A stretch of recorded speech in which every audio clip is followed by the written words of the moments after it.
Hello, hello. Welcome to English Extras. I'm Jean, your guide to making your English sound natural and authentic. This podcast is all about helping intermediate and advanced learners move beyond textbook phrases so you can express yourself with confidence. If you want to follow along with today's episode, I put a link to the transcript in the description for you. It's full of key vocabulary, definitions, example sentences, as well as additional resources to help you take your learning to the next level. Ready? Let's get started. Today, we're talking all about something we all need to do. Ask for help. Now, you probably already know, can you help me? But let's be honest, that's just scratching the surface. By the end of this episode, you'll have 4 natural native speaker expressions that will help you ask for help with confidence, whether you're at work, school, or just going about your day. Let's start with expression number 1. Would you mind giving me a hand?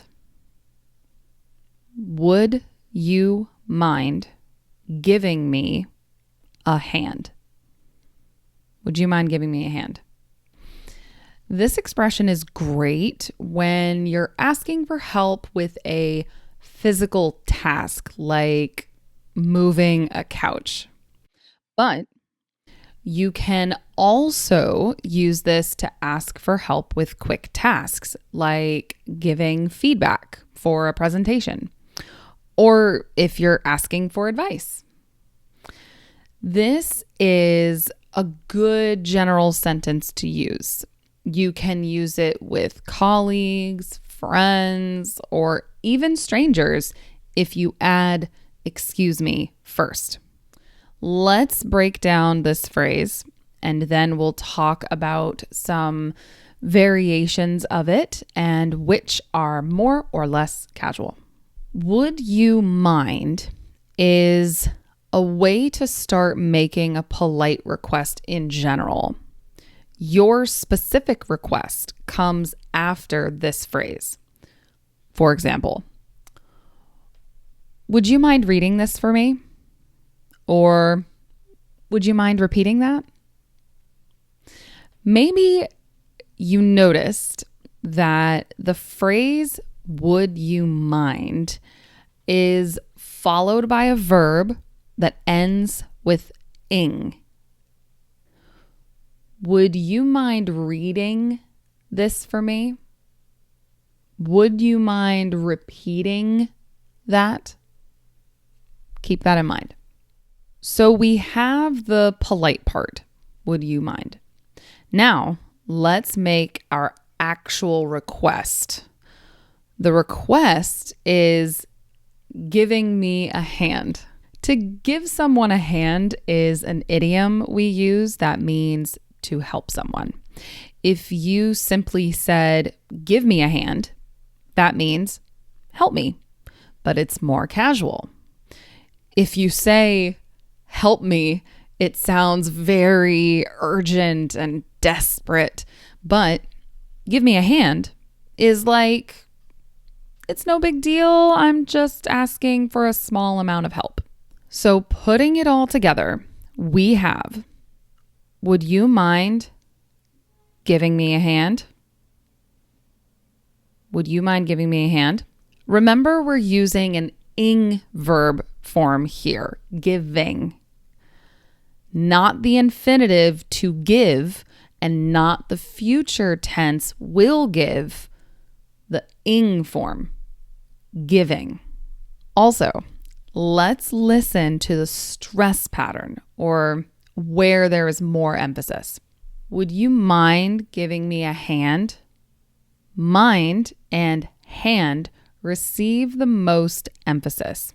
So when you say this, you don't have to make it super emphasized, like, would you mind giving me a hand? No.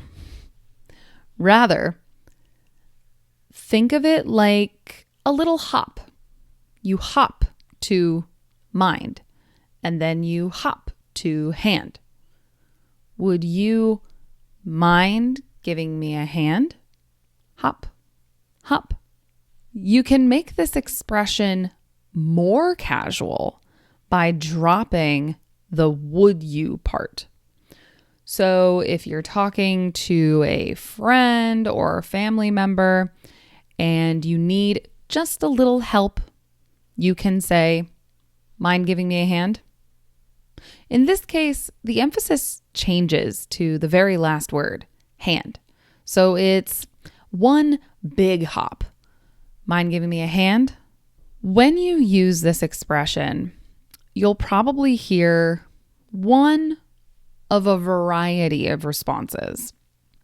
You might hear, sure, or no problem, or of course, or if the person is already doing something, they might say, let me finish this first, or a combination of all these.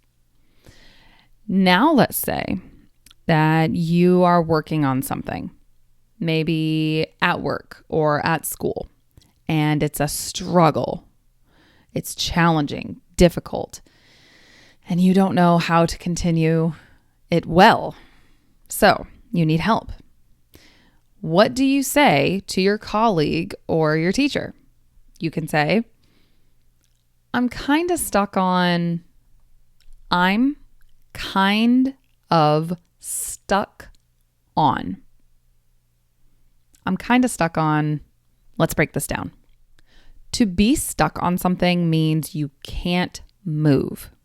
It can be physical, like a car stuck in mud can't move, or it can be figurative, like a math question you can't solve alone.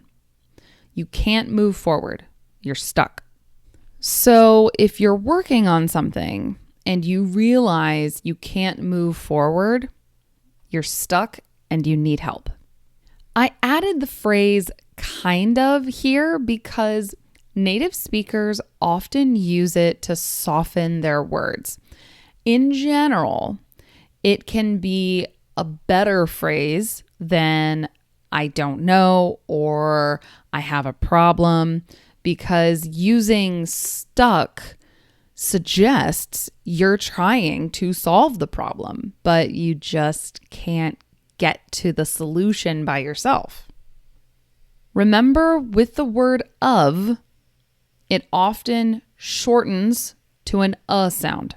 So kind of often sounds like kinda.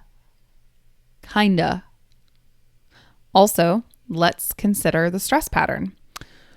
We're going to keep thinking about hopping like we did with would you mind giving me a hand?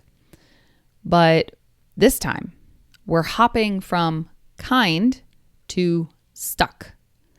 So it sounds like this. I'm kind of stuck on.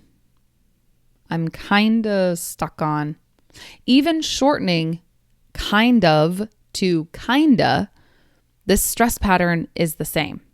I'm kinda stuck on. So if you're going to use this expression to ask for help, I would recommend following it with a phrase like, I'm not sure if, or I tried to, or I thought this, but let's say you want to use this expression in an English class. Maybe you found an expression from a TV series and you tried to learn it yourself by using a dictionary or ChatGPT, but it still isn't clear. You can say, I'm kind of stuck on this phrase from Friends. I'm not sure if it means this or if it means something else.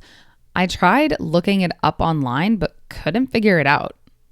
If you have a good teacher, then the response will probably be something like, sure, let's figure this out together.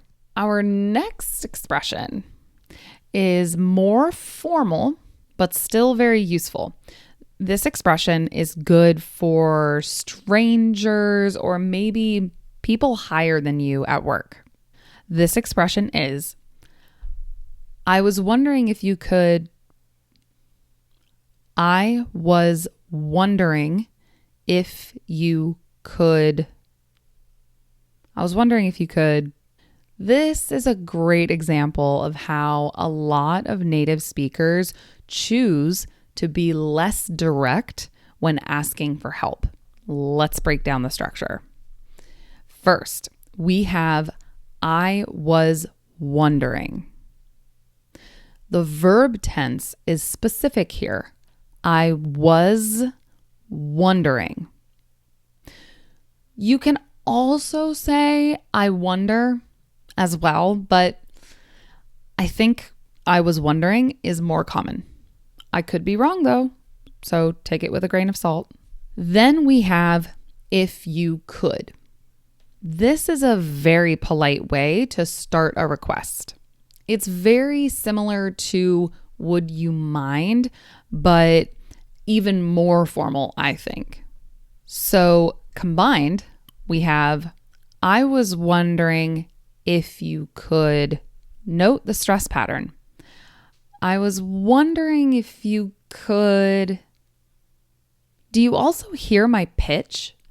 The pitch is generally higher, which is a common way to show uncertainty or deference or respect in English. Listen again. I was wondering if you could. Now, what comes after this is your request, typically starting with a verb. For example, I was wondering if you could take a look at. I was wondering if you could show me how to. I was wondering if you could help me understand. I was wondering if you could explain. This is great for professional settings or times when you want to be more respectful or polite. There are some variations to this. Instead of I was wondering if you could say I was hoping you could. Or if you want to make a very polite suggestion, you could say I was thinking maybe you could. Either way, remember that past continuous tense was plus an ing verb. Final expression. Could you walk me through? Could you walk me through? Could you walk me through? This one is also great for professional settings, but it can be great in general if you want or need a step-by-step explanation. It's really useful because it tells the other person how to help you. Not general, but rather one step at a time. So let's break down the phrase. First, we have could you? Could you? Which is a nice and polite structure we use when making a request. Then, walk me through. This is metaphorical, not literal. We aren't actually walking anywhere through anything. But imagine you're walking. You put one foot in front of the other to walk forward. So if you're going first one step, then another, that's what it means to walk someone through something. Let's take a look at the stress pattern. The stress builds up and lands right on that main verb. Let's listen. Could you walk me through? Could you walk me through? There's also something that happens with the pronunciation here between the could and you. Did you catch it? Listen closely.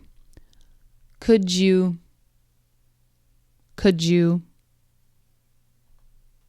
Here we see a very common pattern of connected speech. When a word ends with a D sound and the next word starts with a Y sound, it often turns into a J sound. Listen again. Could you?